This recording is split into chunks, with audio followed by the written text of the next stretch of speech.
Welcome back into the Daily Dose. I'm Jeff Hansen. As always, the show is brought to you by Give'emHellBrigham.com and by CougarSportsInsider.com, part of the 24/7 Sports Network.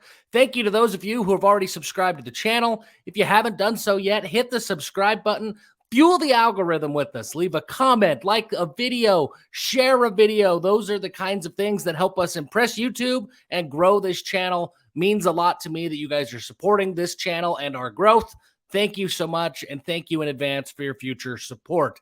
Today, let's talk about running backs.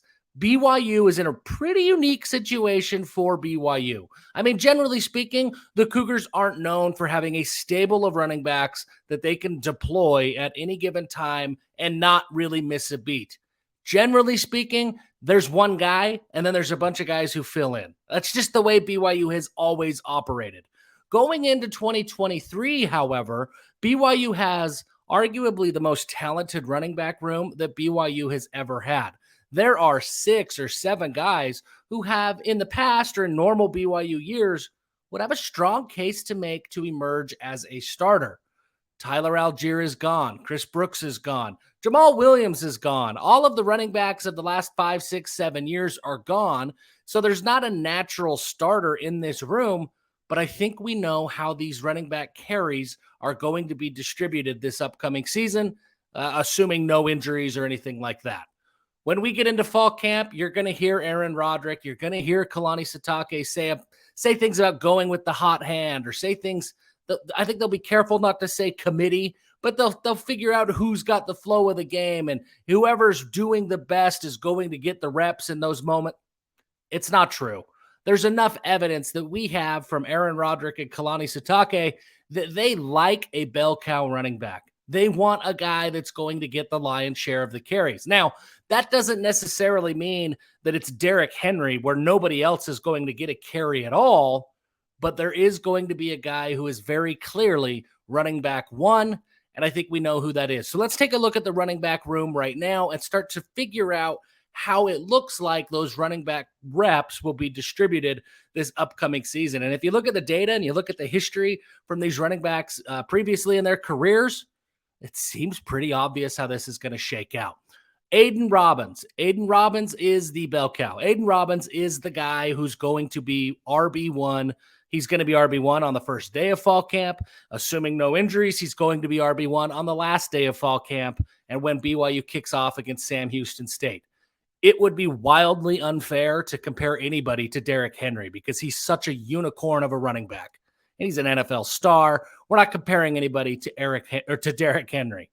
Aidan Robbins is as close to Derrick Henry as BYU has ever had, just in the way he's built, his running style. He looks like a Ninja Turtle when he's carrying the ball. He's enormous, he's fast, and he can shoulder a big load.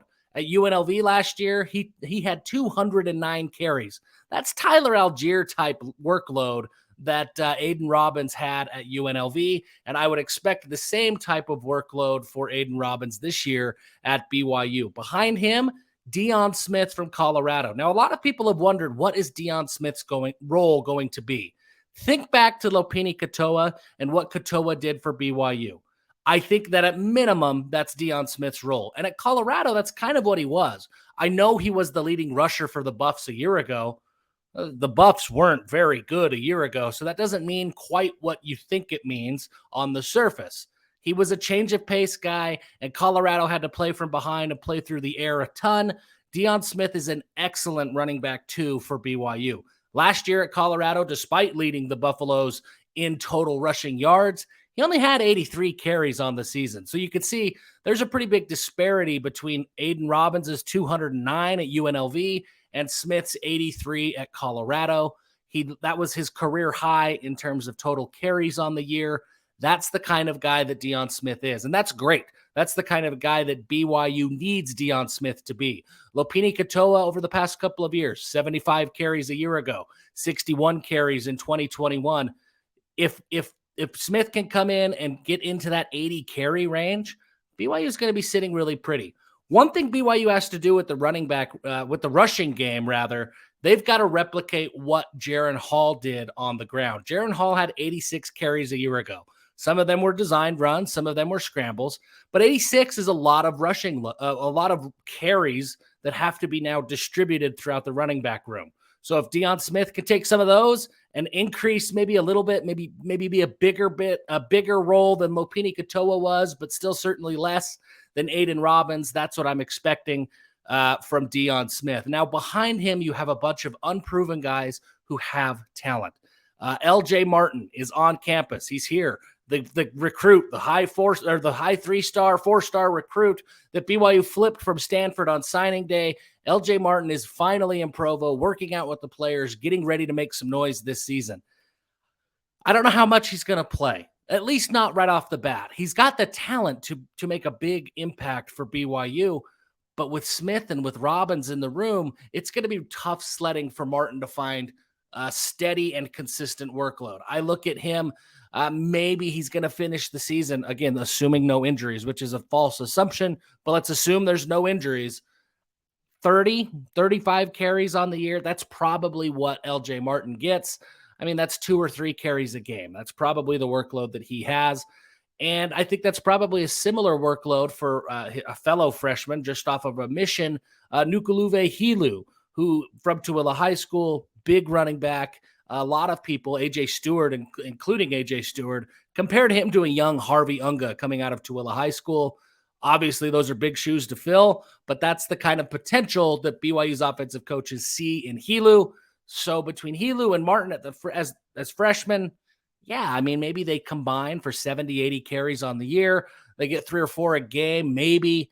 I mean, that's probably the extent of what they're going to see. Now, there's 2 other guys that are in the mix, Miles Davis and Hinckley Ropati. We've seen them at BYU in flashes. Neither one of them have had an extended workload for any extended amount of time, and they've both struggled with injuries throughout their career. They're going to start at best splitting reps as running back 3. I think that we know that, and I think that that's a fair assumption. Could they possibly knock off Smith and steal some reps from Smith in that running back 2 spot? Of course they could. If they play well in fall camp, of course they could. But I don't know that that's going to happen. They're going to have to play exceptionally well, and they're going to have to prove that they are healthy. Now, they will have a step ahead on the competition in that they know the offense already. But with Keaton Slovis running things behind center, it's kind of a different offense than it has been over the last couple of years. So I'm not sure that the experience that Ropati and Hall really have is really truly an advantage over Smith or Robbins right now, because things are going to have to be run differently under Slovis than they were under Hall. So to summarize, how are things going to shake out? Aiden Robbins is the guy. Deion Smith is the guy right behind him. And barring injury, everybody else, it's pretty immaterial, the reps that they're going to get during the game. Maybe I'm wrong. Maybe this is the year that Kalani and Roderick, they follow through when they say the hot hand or they say things like committee, but I just don't buy it. We've seen enough from Kalani Sitake to know that he likes to have a guy that he can count on just about every time, and Aaron Roderick is kind of that same way as well. Now, he's had a couple of studs. He's had Tyler Algier to rely on. He's had Chris Brooks to rely on. And now maybe he relies on Aiden Robbins. I think that's the plan. I see how that's how I see this shaking out. But we're going to hear some other things throughout training camp, and we can just kind of know it's probably not going to happen. Thank you so much for taking some of your time and spending it with us at the Daily Dose. And until next time, give them hell.